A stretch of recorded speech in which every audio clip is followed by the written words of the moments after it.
With the help of Hashem, we are learning Yoma Daf Chav Vav.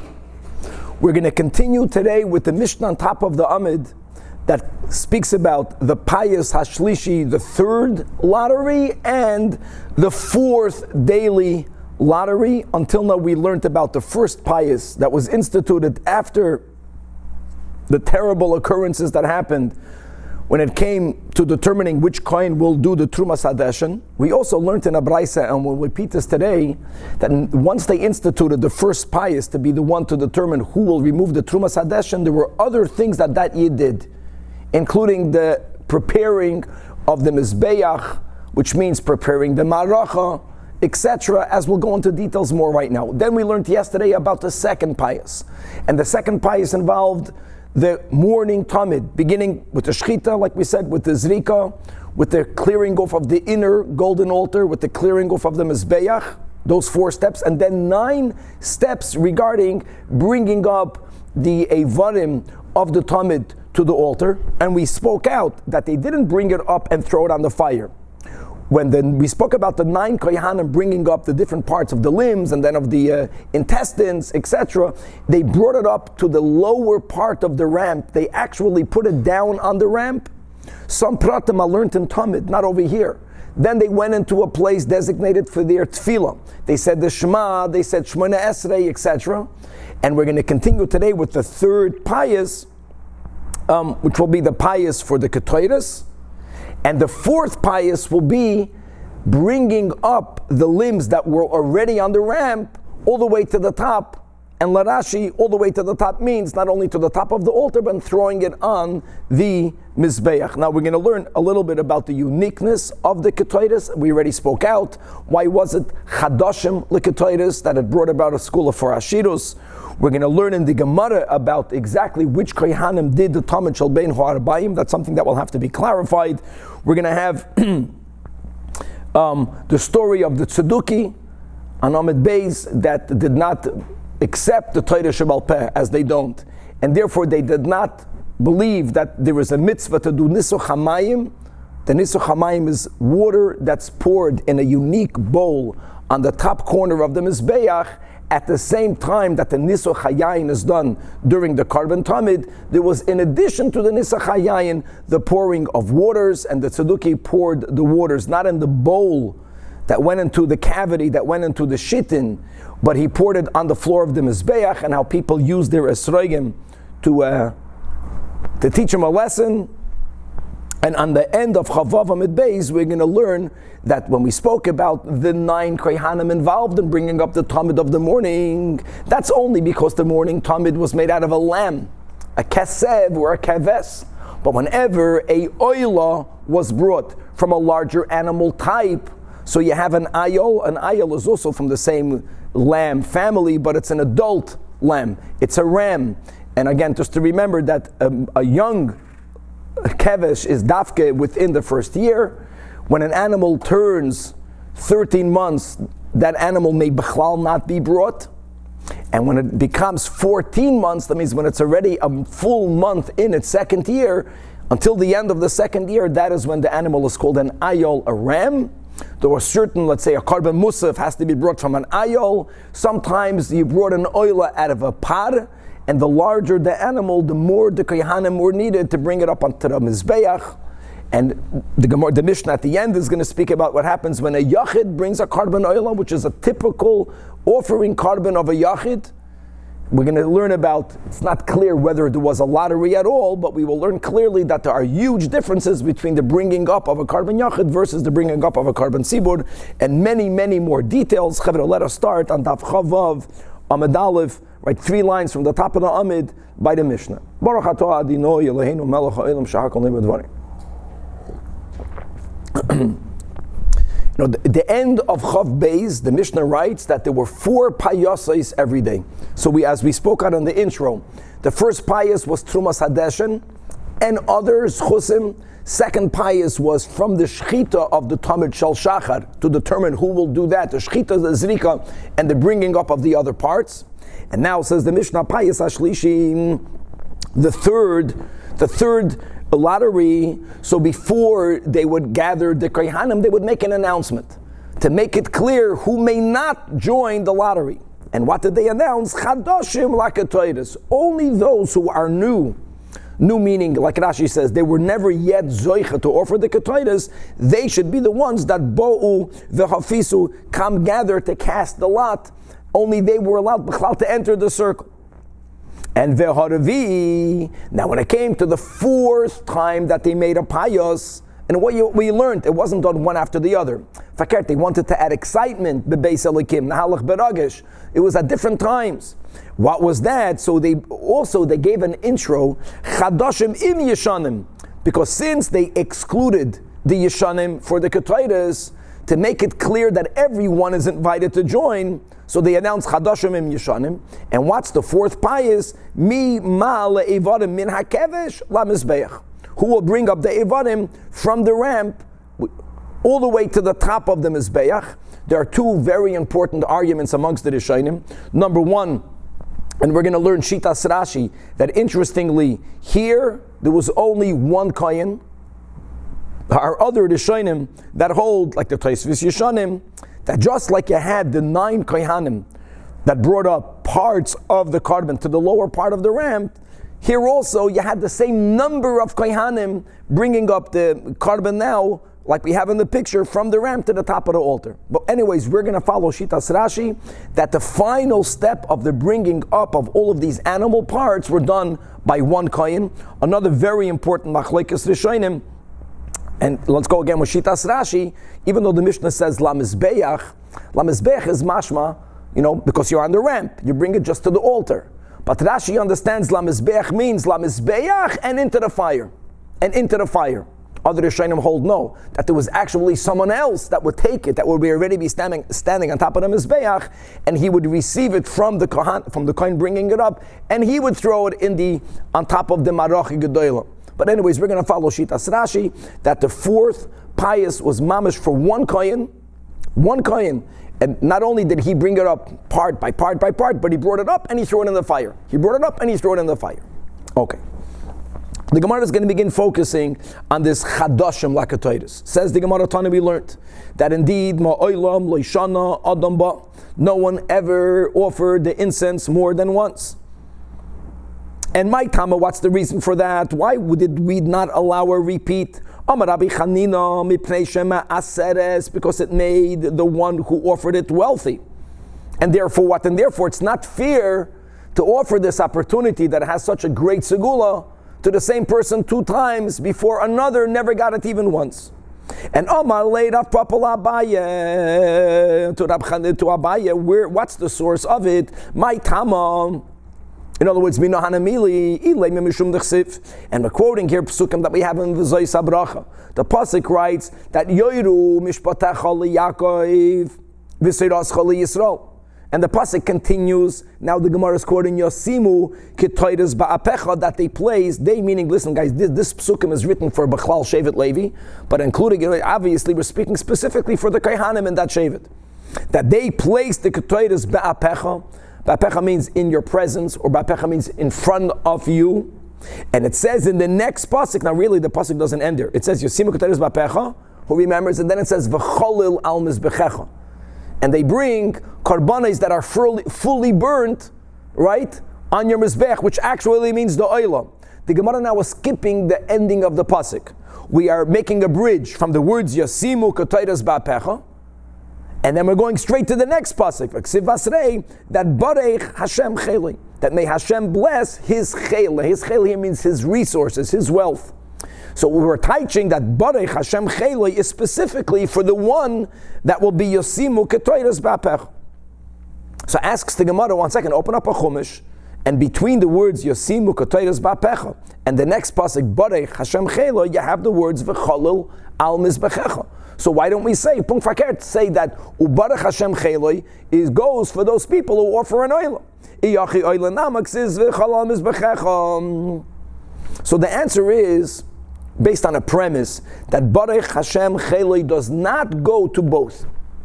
It goes either to the Yasimu Ketoides Ba'pecha or to the V'cholil al Mizbechecha. And if you have to choose which one does it go for, you have to use the logic. That the oila shchicha, Because guys, don't forget that an oila, it's not only that the daily tamid, morning and afternoon was an oila. Throughout the entire day, people brought a carbon oila.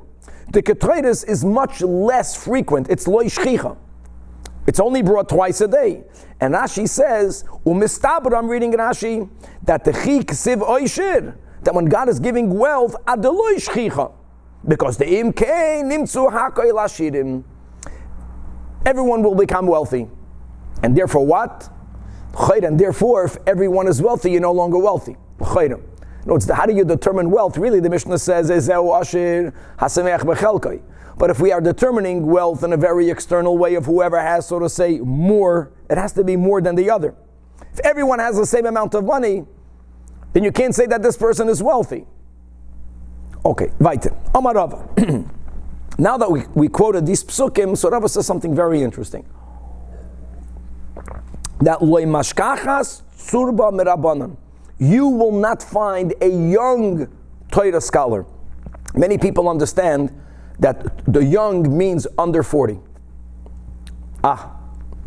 So you will never find a young Torah scholar that's already the moidei, that is already a bona fide poisik, a halachic decisor. It's not going to happen. Only Elam, either that he comes from the tribe of Levi or he comes from the tribe of Yisachar. Now, obviously, you have many tzurmim rabbanans that are extremely learned when they're very young, but for them to be zoicha, to have the position of a moira hoira'ah, of a halachic poisik, it's either going to be from Levi or from Yisachar. And why? That's the link. Levi, because it says indeed in this pasuk that God told the Leviim, Moshe Rabbeinu blessed the Leviim, yoiru mishpatech Yaakov, that the Leviim should be the ones that should yoiru. Yoiru doesn't only mean to teach, that's the literal meaning, but yoiru here also means to pasken halachas to the Yidden, to Yaakov, Bnei Yaakov.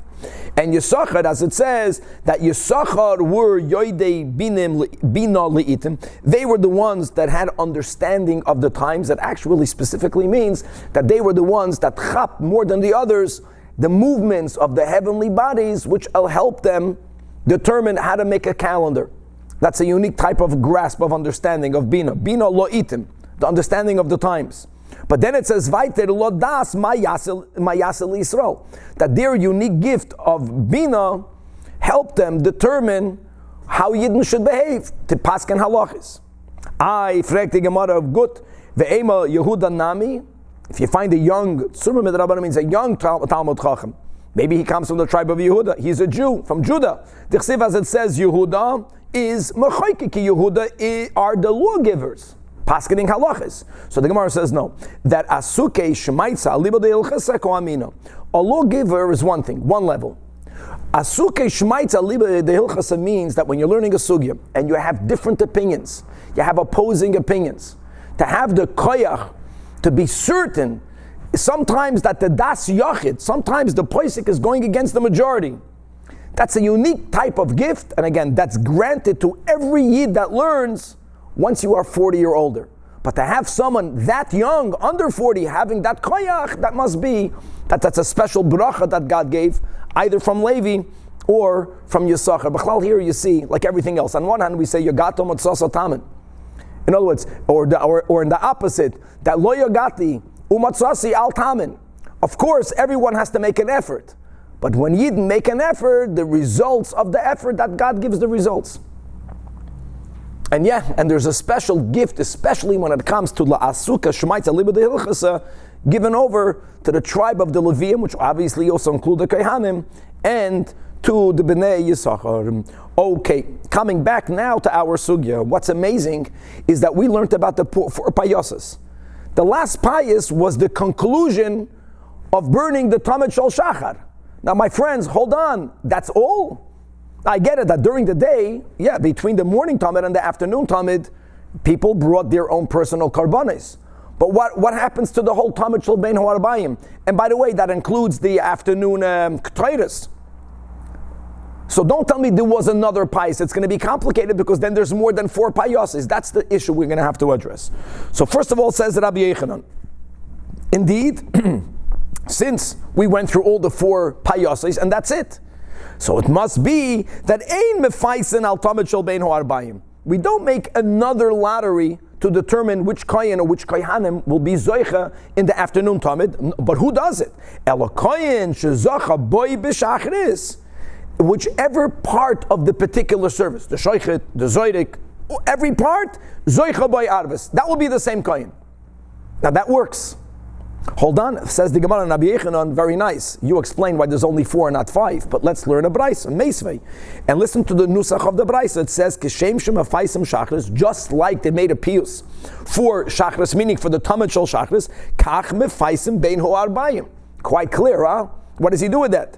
So the Gemara answers that Rabbi Yechanan will explain it to you. Ki tanya hahi b'ktoiris. Now, guys, we still have a problem. The problem is that the Gemara is not addressing yet because Rabbi Yechanan did not verbally address the 4 payosis. Rabbi Yechanan just made a statement. So first of all, the Brisa doesn't contradict me. Rabbi Yechanan was only speaking about the Tamid Shel Bein Arbaim. He stands his ground.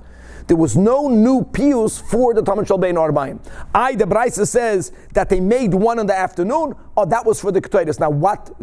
Leave the question in the side of your mind. Hold on. If that's the case, why isn't this 5 lotteries? We'll address that in a moment. But at least this Brisa is not speaking about Tamid of the afternoon, and Rabbi Yechanan was speaking about the afternoon Tamid. The Gemara says no. V'atanyan it says, Kishem shemafisim loy. Now guys, we're going to focus on the masculine, feminine. Oyla is masculine. Ktoiris is in the feminine. So how can you say that the Brisa is referring to the Ktoiris when there is another Brisa that says, Kishem shemafisim loy, for it in the masculine. That L'chayr is referring to the Oyla, Shachris, to the Tamid. Kach mefaisim loy, to the Tamid, to the Oyla Arvis. So Hevaita Rakasha and Rabbi Yechanan. So the counter, you have to change the word. That's how strong the question is. The only way out is to say that no, the word got corrupted. It was not in the masculine, it's in the feminine. The Brisa is saying law, back to Rabbi Yechanan.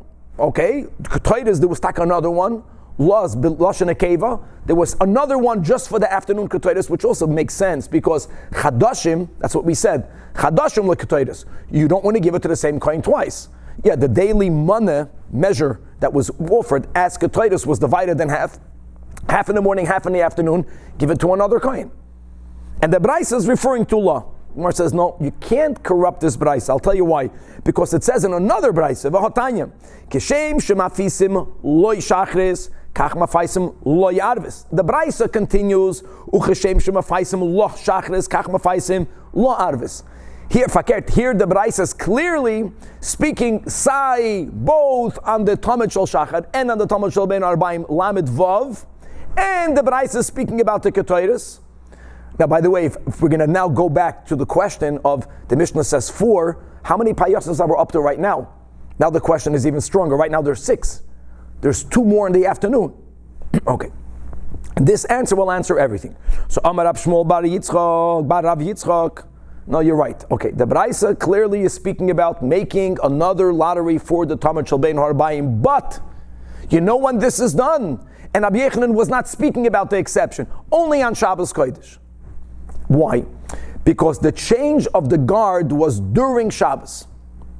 So how can you say, which is what Rabbi Yechanan says, that the Kohanim that were Zoicha, Begoiro, for the morning, they were the ones that brought it for the afternoon. And by the way, let's go now back to the Ketayres, and the same thing with the Ketayres.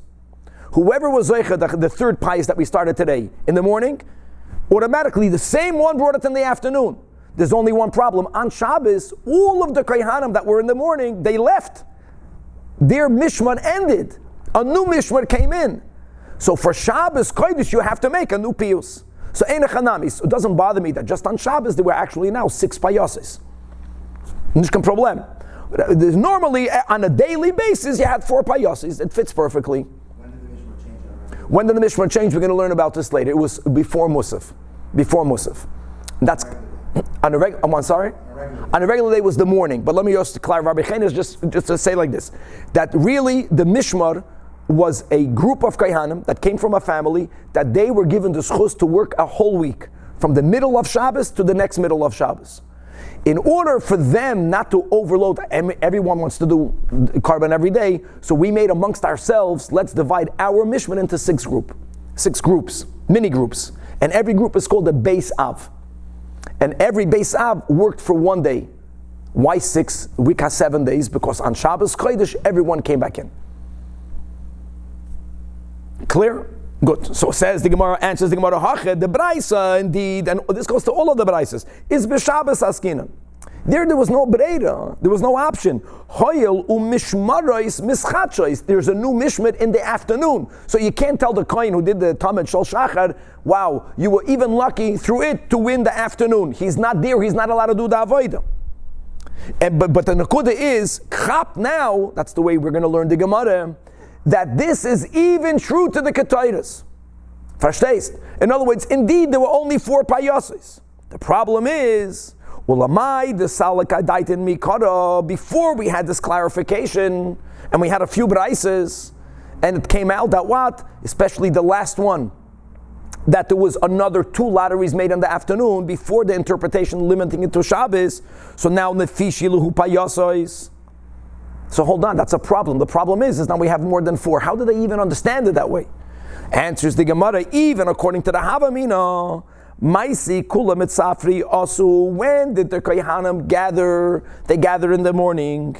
And the Zachi be'shachre, Zachi ba'arvis, the Zachi be'shabre Zachi, the Zachis ba'arvis Zachi, which means, remember we learned yesterday the whole kasha, when we learned in the Mishnah that 13 Kohanim won, let's say there were 13 Kohanim connected to the second pious. So the Gemara asked the question on Daf Chafei, what exactly happened? Did they take off a hat 13 times? Remember? And did they count the number 13 separate times? Or no, they did it only once. They did it only once. And whichever one won the shchita, which is this maskana, automatically the one to the right won the zrika. The one to his right won the dishon mizbeach hapnimi. But according to the Havamina, according to the one side of the inquiry that they made for the Talmud Shal Shachar, 13 separate lotteries. So let me ask you a question. The Mishnah said there are only 4, but that never bothered us. Why did that not bother us? Because the 4 lotteries means, as we also pointed out, it was not done at mamish the same time. It was not done back to back. It was bebeis Elohim nahalech beragish. There were 4 different times when lotteries were made. Now, if during one of those gatherings, more than 1 lottery was made, it's still considered one. It was a one time. So the Havamina was, they made a separate lottery, which afforded other Kohanim to have the opportunity to win the Ketairas. Other Kohanim to win the opportunity of the Talmud Shel Beinu Arbaim. Why is it not considered more than 4? Because it was done at the same time. That was the Havamina. Now Rabbi Yochanan says that's not the case. But the Havamina was, Payasheni, what was Payasheni? People gathered. They gathered for the 13 chusim that we learned about yesterday. The Havamina is that they actually made then 2 separate lotteries. 2 separate lotteries, but at the same time. One for the morning, one for the afternoon. Whoever was zeich in the morning, good for you. Then they made another lottery at the same time. Since it was done at the same time, it's counted as one pious and Daf Chav Beis. 4 times they gathered. Now the fact is that Rabbi Yochanan is saying, no, that's not the case. They did not make a new lottery for the Talmud Shel Beinu Arbaim. They did not make a new lottery for the Ketairas. The same one, that's the way we're learning Pshat in the Gemara, even though Ketairas is not mentioned clearly. The same one that was Zeicha in the morning was Zeicha for the afternoon. Gewaldig. Clear. Now the Gemara is referring back to the Mishnah. The Mishnah is speaking about the 4th time that they gathered. And the 4th lottery was, who was going to bring up the Eivarim to the top of the Mizbeach. These are the words of the Mishnah. Haravi, but they gave an intro. Chadashim im Yeshanim. They didn't want to scare people away. No, everyone now can come back into the circle. Says the Gemara, Upa, you should know that our Mishnah is not like Rabbi Eliezer ben Yaakov. The Tanan, Rabbi Eliezer ben Yaakov Omer, the first wide line, that Hamale Eivorim Lakevesh, whoever was Zoicha, let's call this in step number 1. Again, what's step number 1? That after they dismembered the limbs, now as we learned yesterday with all of the different shitos, those animal parts were brought from the tables, from the pillars, from the area of the dismemberment. They brought it up until the ramp, on the ramp, but on the lower part of the ramp. And Taka, there was a break. And they went to daven. But Rabbi Eliezer ben Yaakov holds that same kohen, which whatever part he brought up to the kevesh, now the same one brought it like kevesh to the top of the mizbeach. And again, and on the fire. Who malo oisem la mizbeach. Now, Chevre, so first of all, clearly, clearly, our Mishnah is not Rabbi Eliezer ben Yaakov. But let me just go back to the number. So if that was our Mishnah's fourth payos, don't think that Rabbi Eliezer ben Yaakov doesn't have a fourth payos. Rabbi Eliezer ben Yaakov has a fourth lottery, but that was for something else. Now, before we get to that, the Ma'ikam Mifligi. So Mar Sovar, our Mishnah holds, B'Rav Am Hadras Melech. And what does B'Rav Am Hadras Melech mean? Get more people involved. This will be something fundamental for the Mishnah we're going to learn today at the end of Chavav Amad Beis. B'Rav Am Hadras Melech. What's the counter to that? So why would Rabbi Eliezer ben Yaakov not allow other Kahanim to get involved? Why don't you make another payas? Umar Sovar, that's Rabbi Eliezer ben Yaakov. No, that since we are in Mokim Shchinam Lav Oirach Aretz, it's not proper. Let's use the words to give the impression that the job is too troublesome to finish. No, on one hand, you want to get more people involved, but on the other hand, from the other angle, I'm mamish in the presence of God. In the presence of God, we should become more zoris. In the presence of God, we should take a job and do it until the end. So he subscribes to that, and that value of not doing something that gives the appearance that the avodah is hard, that is even more important than B'Rava Hadras Melech. So now, says Rava, and what's motivating Rava's statement is the four payosis. So we took out Rabbi Eliezer ben Yaakov, the fourth payas, but there was a fourth payas. So let me speak it up. We already mentioned it before. Now, by the third payas, we mentioned K'toiris. We already learned the sheet of Rabbi Yehuda. What about the kohen that would bring the coals from the small maracha of the outer mizbeach inside the heichel, placing the coals that needed to be placed on top of the inner altar, upon which the K'toiris yid put the K'toiris? So Rabbi Eliezer ben Yaakov will hold that there was a separate payas for the coals. Again, and it wasn't even done at the same time. To make it, bebeis elikim, the halach beragish, even though it's connected to the avodah of the K'toiris. So it's either one or the other, says the Gemara. Amarava loy, Rabbi Eliezer ben Yaakov holds like Rabbi Yehuda. We already quoted Rabbi Yehuda before. Rabbi Yehuda holds that you did not make a separate payas for the coals. Rabbi Eliezer ben Yaakov holds you did. Gavaldik. So now there's a fourth one. But we also must say that the lawyer Rabbi Yehuda holds of Rabbi Eliezer ben Yaakov. Because, chavre, if Rabbi Yehuda were to hold, Rabbi Yehuda clearly says that they did not make a lottery for the coals for the K'toiris. They did not do that. If Rabbi Yehuda would hold like Rabbi Eliezer ben Yaakov, that they also did not make a payas to bring the evarim that were already on the kevish to the top and to the fire, then according to Rabbi Yehuda, there would only be three payoses. If Rabbi Eliezer ben Yaakov would hold like Rabbi Yehuda, that you don't make a payas for the coals as a separate payas, then according to Rabbi Eliezer ben Yaakov, there would only be three payoses. And the Gemara Rava wants to say, no one holds that on a daily basis there were three payoses. Everyone holds that there were four, maybe even five, which we will see enough today, that there was a Tana and a Braisa that holds that there was both. Notice he argues with both. There was a payas, a varim, min hakevish, lamizbeach. There was a payas for the machta. That's going to give you 5 daily payoses. That doesn't bother us. But no one holds there were less than 4. It's the last line of the Amid, because the imkain, if either of these two Tanoim would agree with the other, then batzrulahu payoses, then the number of the payoses would be little. Little means it would be less than 4, and no one holds less than 4. However, the Gemara Rava concludes, I'm not telling you that everyone agrees that there were 4 and not more. Everyone agrees that there were not less than 4. But the mashkachas tana, if you will end up finding a tana, even if it's not written so explicitly, but from inference you will realize that a tana subscribes the tanei chamesh, that there are 5 daily payoses, daf chavav amid beis. That's fine. That's fine. It's going to fit. Because Hahu, that Tana will not hold like Rabbi Eliezer ben Yaakov, but yes, like our Mishnah, that there was a pious evarim to the top of the altar. That Tana will also not hold like Rabbi Yehuda. Rabbi Yehuda says you don't make a pious for the machda. This Tana will hold, yes, you do make a separate pious for the coals that are needed upon which to put the ketoides. And if you take a hold not like Rabbi Eliezer, not like Rabbi Yehuda, you're going to end up with a total of 5 payosos. Okay, this is mamish geschmack. We're learning chevra temple matters, halachas of the Beis Hamikdash. Okay, now the Mishnah we're still speaking about a lamb, a tamid, but we're adding more.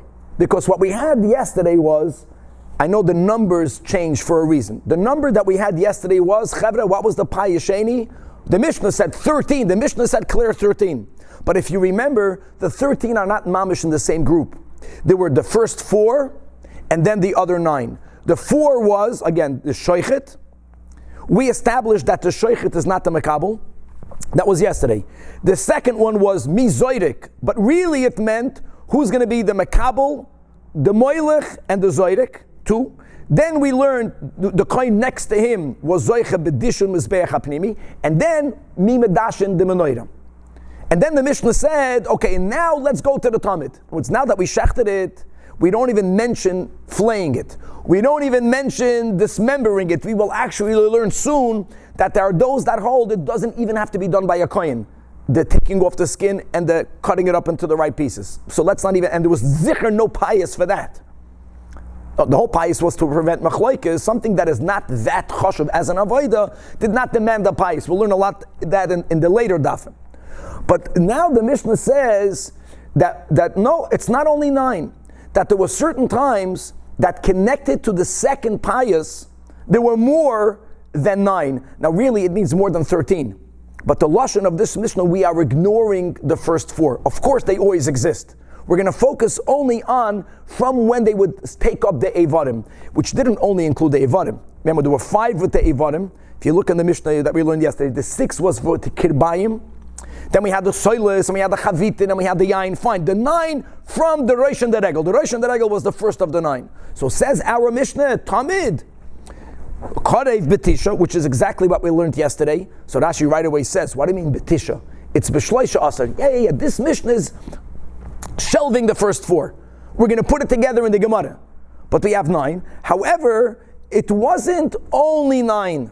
Sometimes it was more than 9. Sometimes there were 10. We'll see when was it in 10. That means another coin was zoicha. Sometimes even ba'achad asar, and the max was b'shnei asar. But there is a minimum and a maximum. There were never less than 9. Again, 9 means 13, but we're ignoring the first 4. And there were never more than 12. And the Mishnah speaks it out. Keitzad. We're going from the lowest to the highest number. Atzmai. Meaning, for the offering itself, you needed to have 9. You needed to have 9. Look inside the 4th line from the top of Amar Rashi. Atzmai b'chol yoim betisha. And the way Rashi breaks it down. Chamisha le'evarim. Now, what was the order? Remember yesterday we had, you can say 4 or even 5 opinions in the Tanoim of the Seder. Then the Echad, the 6 was likirbayim. Then the 7th was to bring up the soilus of the Tamid. And as we mentioned, even though the Chavitin is not connected with the Tamid Shal Shachar, but we put together like and like, flour and flour. And then the 8th was the Chavitim, and the final, the 9th, was the Yid that brought up the wine. Right? Eventually, the wine is going to be poured on the southern western corner of the Mizbeach. There were really 2 bowls, not 1 bowl. One was for the Yayin, the other was for the Mayim, and that was the 9th one. So now back inside the Mishnah, but whenever it was Chag means Sukkos, guys were focusing on the Tamid Shel Shachar. So now what do we have? Biyad Echad, there's a 10th kohen. What does the 10th kohen bring up? The Tzolech Yishol Mayim. Halacha L'Moshe Misinai, that aside of the Nisuch HaYayin, there was also the Nisuch HaMayim. So who exactly brought it up? A kohen. And for that, you made a pious, there should not be a machlokes. Now, now says the Mishnah, Bein Harbayim. It's amazing. So even though the Mishnah never spoke about Bein Harbayim, I know that Rabbi Yechanan spoke about it. We had the Havamina, we had the Maskana. But now we're saying, hold on, in the afternoon, whether it was the Havamina, a separate pious, but it was the same lamb. Whether it was the same Kohanim, But you needed to add more kohanim. Why do you need more kohanim in the afternoon than in the morning? Because beino arbayim b'chad asur. What's the b'chad asur? How do you get to 11? Hu atzmai b'tisha. Like Rashi spoke out. From the roish and the regel, from the evarim until the yayin, you have 9. Ushnayim biyadam shnei gezirei eitzim. There is a mitzvah to put on the ma'aracha gedola, on the pyre, to put wood, the minimum of 2 logs of wood. Now we're not. The Torah says va'arach oleh hakoyin baboiker. So there were the 2 logs that were put in the morning. But who put the 2 logs in the morning? If you remember, we already mentioned that Bekitzer. The Braisa says that whoever was zoich in the Trumas Hadeshen, remember, he already made a whole seder on top of the Mizbeach. He organized the Ma'arachas. The one that was zoich in the Trumas Hadeshen in the morning, the first pious, was zoich in bringing up the Shnei Gizrei Eitzim. And by the way, a very important detail, the kohen that brought up the 2 logs in the morning was the same kohen, the Torah says so. One kohen brought up both logs. But that's only in the morning. There was a Trumas Hadeshen. In the afternoon, there's no Trumas Hadeshen. There is no reorganizing the top of the Mizbeach. In the afternoon, there was a lottery for the Kohen that's going to bring up the 2 logs. But you know what? In the afternoon, Dafke, it wasn't one Kohen that brought it up. It wasn't like in the morning. In the afternoon, one Kohen brought up 1 log, one Kohen brought up another log. So Haston 9, and you have another 2 Kohanim. And B'Shabbos. So now he says, Ba'achad asar, you also have 11. How do you have 11? Again, hu atzmai b'tisha. Ushnayim biyadim, this is in the morning. The Shnei Gizrei Eitzim is from the one that won Trumas Hadeshen. But Ushnei biyadam, Shnei bazichi levayin, shalechem apanim. Gavaldik. So the lechem apanim had two shelves, had 2 racks, 6 and 6. On each rack there was that spoon of levaina that would sit on the shulchan, and on Shabbos Kodesh, connected to the morning avodah, what was considered the kemitza of each rack of the 6 lechem apanim breads was the bringing up on the mizbech the entire levaina that was in the baziach, 1 and 1, weiter 11. Now says the Mishnah, where do you have 12? When was the max that there were 12 kohanim? Really 12, we already learned, means 16. Because it was a side of the first 4. Ubishabes shebetoich chag. Oh, put it all together. What do you have chag? Unique. You have the tzoloich shal mayim. What do you have in the morning of Shabbos? The 2 bazichen. Hast du gut. So hast du 12. 2 and 2. The 9. Right? You have 9. You have the 10th, which is the one who brings up the mayim, not to 1 and 2, and then biyad echot tzoloich shal mayim, and it goes without saying, and another 2 for the lechem aponim, for the bazichim of the lechem aponim. That's the 12. So says the Gemara, Amar Rabbi Abba, or other people say that the following statement was made by Rami Bar Chama, or it was made by Rabbi Yechanan. Ein menaschin mayim b'chag ela b'tamid shel shachar. That during Sukkot, yes, halacha l'Moshe Sinai, you bring up mayim aside, on top of, in addition to the yayin, that's only brought in the morning, and mimai, from our Mishnah. Because since it says, ubishabes shebetoich hachag, biyad echad tzoloich shal mayim, right, that's the only case of 12, that's the only case of 12, the Mishnah didn't give another case, says the Gemara, I have another case of 12. Never 13. What will be the other case of 12? Not on Shabbos, every day. Guys, every day in the afternoon, you automatically have 12. Why do you automatically have 12? Because you have the 2 you have the 2 Gizrei Eitzim. Now the 2 Gizrei Eitzim, the Mishnah says, okay, 9 and 2 is 11, not 12. But if during Sukkot, in the afternoon, aside of the 9 Hu Atzmai, aside of every day in the afternoon, 2 kohanim, 1 for each log of wood. You also have the nisu chamayim. Then every day Sukkos in the afternoon there will be 12 kohanim. Then the Mishnah wouldn't have said that you only have a case of 12 kohanim on Shabbos. No, it can be every day during Sukkos. The fact the Mishnah didn't mention it, the Mishnah, we know that there's always exceptions, but this is too big of an exception. You don't mention something that's so rare once Shabbos. when it's every single day, is that ayah that there was never nisuch hamayim sukkos in the afternoon, and the Gemara is going to substantiate it. Omar Ravashi, afano namitanino. He's proving it from a Mishnah in Sukkah. The Mishnah says that lam naseich oimer loy, that the person who was zoichen the nisuch hamayim, he would be told the way he should pour the water is hagba yodecha, raise your hands while you're pouring. Guys, when someone is on a very tall platform, right, and you look up, you will see his head, but it will be difficult to see the lower parts of his body, because he's like, the height of the platform becomes like a mechitza that's mafsik. And since the Kohanim wanted to make sure that the one who's pouring the water is pouring it inside the bowl, and not as the story once happened that a tzedukah went up there and he poured it on the ground of the altar because he didn't accept the Torah Shabbat Peh, so they would tell him Hagba Yodech. And furthermore, Shapam Echad, there was once a time that Niseich al Gabar Aglav, that this tzedukah poured it on his feet. Now, some people realized what he did, and Uregamu Koloam Be'esrogim, they pelted him with their esrogim. In other words, since it happened once, we were always afraid that we might have a tzedukah, so we would tell him Hagba Yodecha. Now there's a question here. The question is, why does the Mishnah have to write that they pelted him with esrogim? Everything has another reason. Milsa Gavurcha. And that's to tell you that this happened dafka in the morning. Only the morning is the time where there's the mitzvah for us to take the lulav and esrog. Now, of course, we know from Mitzvahim that if a yid nebach didn't do it in the morning, you can do it even in the afternoon. You can do it during the day. But that's not the time to take the esrog. The time to take the lulav and the esrog is in the morning, as soon as possible. Right? As soon as possible. So Shema Minom, that's the secondary limud, that the Nisuch Hamayim was only done bisman she'esrogeyim biyadeyim. Gewaldig, says the Gemara, Tanya, Rabbi Shimon ben Yochai Oimer, Menayin letamid shel bein ha'armayim, Sheton shnei gizrei eitzim shnei kohanim. Now this is something that the Mishnah said. But again, let's go back. It's good to remember this. Mashiach is coming. I know we're not the kohanim, but it's good to have all the yidden, at least we should be zeicha to learn the dinim.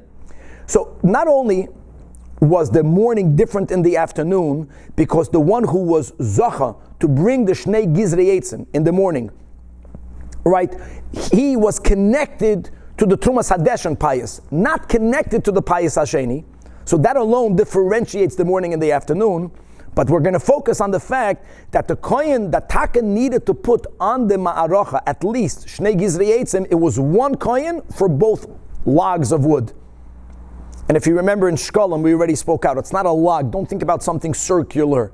It was like a square, not like it was a square, an amma by an amma. And regarding the thickness, there's a machlokas tanoim. And we say that it was very thin. It was like an etzba. It was mamash like a tile that people put lahavdol on their floor. Okay, so in the morning, one kohen brought up both gizrei eitzim.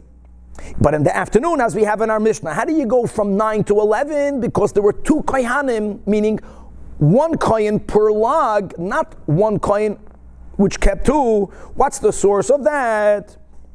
Says Rab Shimon Shenemar, that in the Chumash Vayikra, when we are speaking about the bringing up of the Shnei Gizrei Eitzim, even though the psukim are psukim of the morning Talmud, now you need to have a Rashbi, but since the Torah, as we'll see, exchanges its expression, there are two psukim, and in one of them, we don't use the words ubiyed, which would be the prior expression used for bringing up the logs, to burn the wood.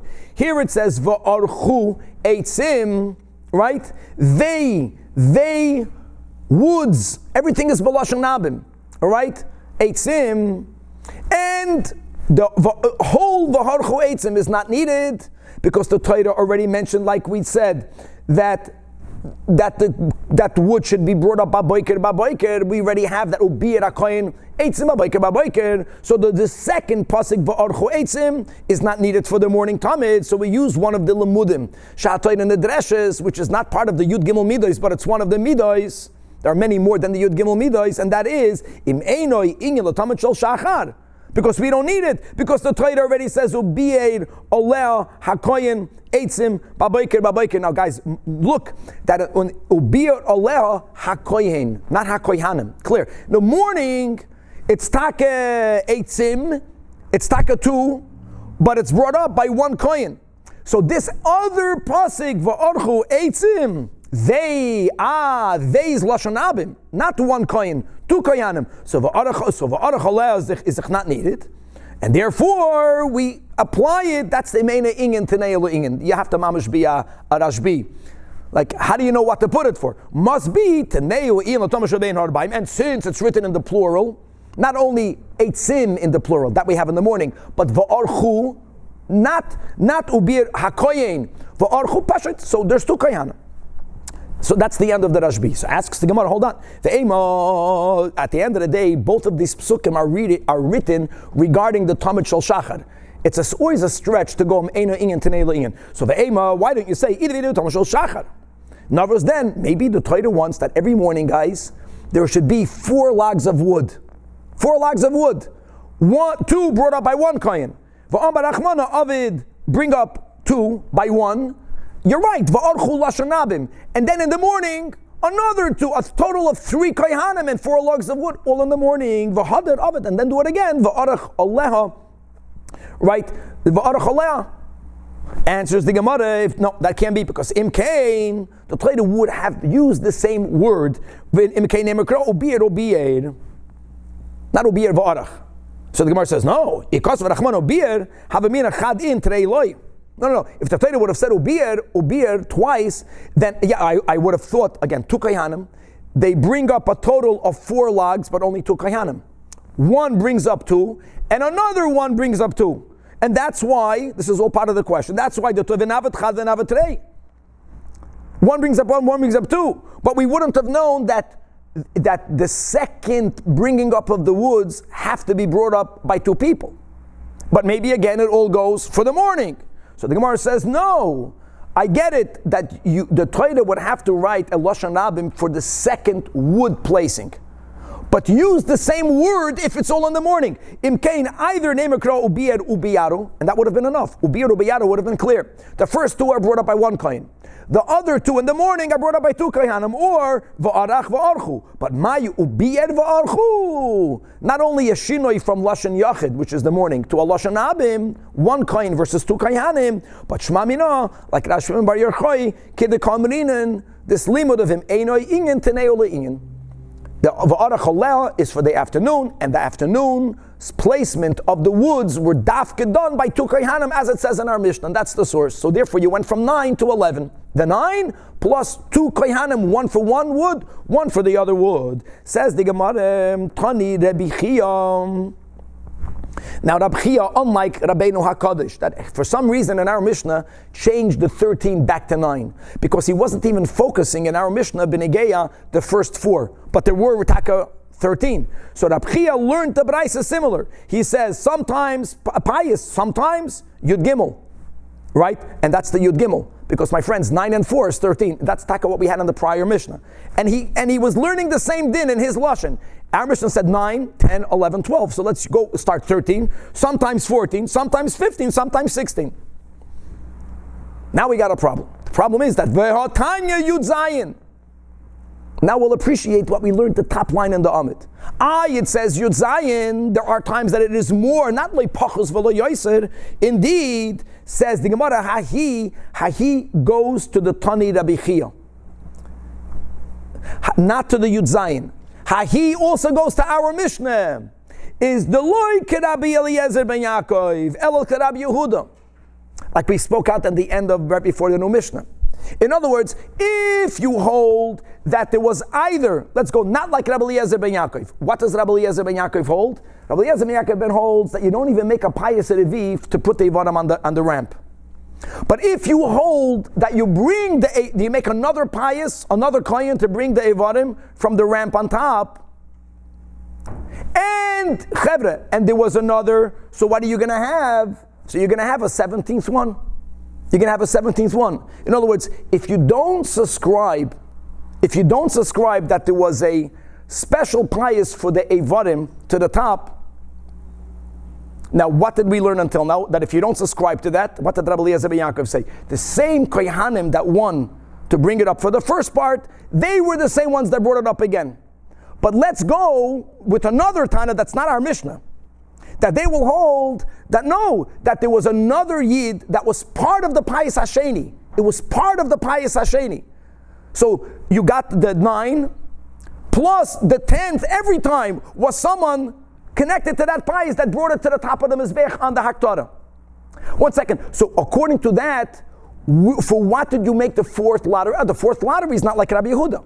The fourth lottery will be for the coals, for the Ketaitis. You have a fourth lottery.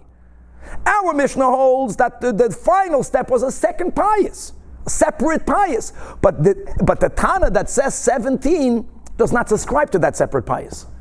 There's going to be 4 Payases because I hold like Rabbi Yehuda. It's perfect. So therefore, there was always not 13, there was always 14. He begins with 14. And then you have, like we mentioned in our Mishnah, so then it was 14, 15, 16, 17. Like Pachas v'lo yoser. Chaver, we have time. Let's go on to the next Mishnah. So Atkan, let's go back to the 9. And really the 9, let's focus on the 6. The 6 is like Rashi says. I'll tell you better. Let's focus on the 5. Because from the bringing up the limbs, let's exclude the intestines for a second. The limbs itself, with the all machloikesin of how many orders, what was the say that there were 5 people. 5 people because the lamb, begashmius, is smaller. It doesn't weigh as much. Let's go back to the concept of Berav Am Hadras Melech. Let's follow our Mishnah, Lishitos of the Mishnah, that you made another Payis, right, to get yet another Yid, all about the Rav Am, all right? And that's why our Mishnah doesn't hold like Rabbi Eliezer ben Yaakov. So let's use the Berav Am Hadras Melech. What happens if the Korban Oila, guys, we're just speaking about a Korban Oila. I want to make that clear. Because by other Korbanos, like the flanks, many parts that we learned were burnt, were taka not burnt. They were eaten by the Kahanim. And by Koche Kalam, they were eaten by the Ba'alim as well. We're learning all about an oila. Now, an oila is not only Talmud Shel Shachar. The Talmud Shel Shachar is a lamb. But you have, for example, an oila of Musaf, a communal oila. Many communal oilas. Some of them dafka were an ayol. Some of them dafka were a par. So says our Mishnah that if ayol, then karei va'achadasar. And again, guys, we are ignoring the first 4 steps. We're going to focus simply from the Eivarim onwards. So not 9, there's 11. Now what are the 11? The Mishnah counts. Habasar b'chamisha.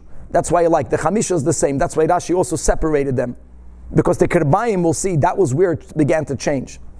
Oh, so now up to 5. The hakirbayim and the soilis and the yayin were brought, each one of these 3 were not brought up by one. Like by the lamb, it was 1 yid, 1 kohen brought up the intestines. Here 2. Don't forget that by an ayol, the amounts of the soilus and the amounts of the ayin, we spoke this out last in Shkolim, were larger. You go from 1/4 of a hin to 1/3 of a hin. And they divided it amongst 2 separate kohanim. Not because they couldn't carry that difference, but again, let's go with the concept of Berav Am Hadras Melech. So if these 3 had 2 each, so that's 6. 6 and 5, my friends, is 11. Then the Mishnah says, by a par, you went to 24 kohanim. Wow. So let's go. So Harash v'Haregel, which is the first, were not brought up by the same person. Fakert, not only was it not brought up by one, but the first category of Roish and right hind leg were brought up by 3. How do you have that? Harash be'echad, v'Haregel b'shnayim. Can you imagine 1 regel being carried by 2 people? Now we did not dismember that regel into 2. Because, there's Eivarim, and then you have Evrei Eivarim. So they knew that a leg you don't cut into pieces. Good. Now the next group was ha'oiketz v'haregel. So again, ha'oiketz v'haregel by the lamb was 1 person. Here, imagine 4. Ha'oiketz by 2 kohanim, and the regel by 2 kohanim. So where are we up to, guys? 7. Let's go weiter. Hechaza v'hagera. By the lamb it was carried up by 1. So let's see over here. The chaza was 1, and the gera. See, the gera isn't only the neck. That's why we spoke out yesterday. The gera meant all the front part. Even the inner parts. It included the trachea, it includes the lungs, it includes the heart. It's a lot. It was one of 3. So that's weiter 4. 1 and 3 is 4. 7 and 4 is 11. Up to 11. 11 kohanim. Let's go weiter. Shtei yodayim b'shnayim. At least 1 each. Interesting. 1 each. So where are we up to, guys? We're up to 13. Shtei defanois Bishtayim. So we're up to 15. Just imagine, guys, a flank weighs so much. So it wasn't just about weight. Because if there can be one kohen that can carry a doifen, one kohen can carry a leg. It's clear, not about the comfortability of the weight. It's about the Rav Amadras Melech. So up to 15. And now, v'hakirbayim, v'hasoilas, v'hayayin. A pot had even larger amounts of flour, the largest.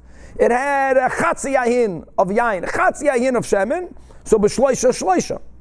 So if you have 15, and now these final three each, so that's 9, 15 and 9 is 24. Good. Says the Mishnah, gewaltig.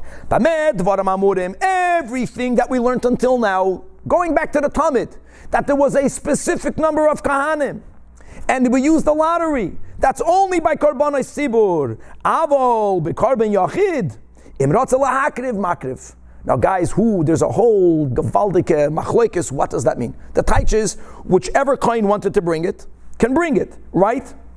What does Rashi write? Haroitz lahakriv, haroitz v'imratz lahakriv. Kohen, look inside the last line in the Amid.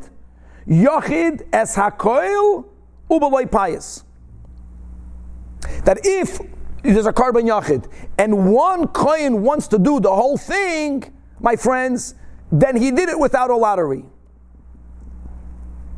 Now, how did we determine who should be the kohen? Let's not forget the beginning of the Sol Sugya, that if you don't make a seder that everyone accepts, then there can be an argument, and the argument led to terrible things. So first of all, many Rishonim say that when you bring a korban, when I bring a korban yachid, even though that a kohen has to do the avodah, the owner has the right to gift the avodah to a specific kohen.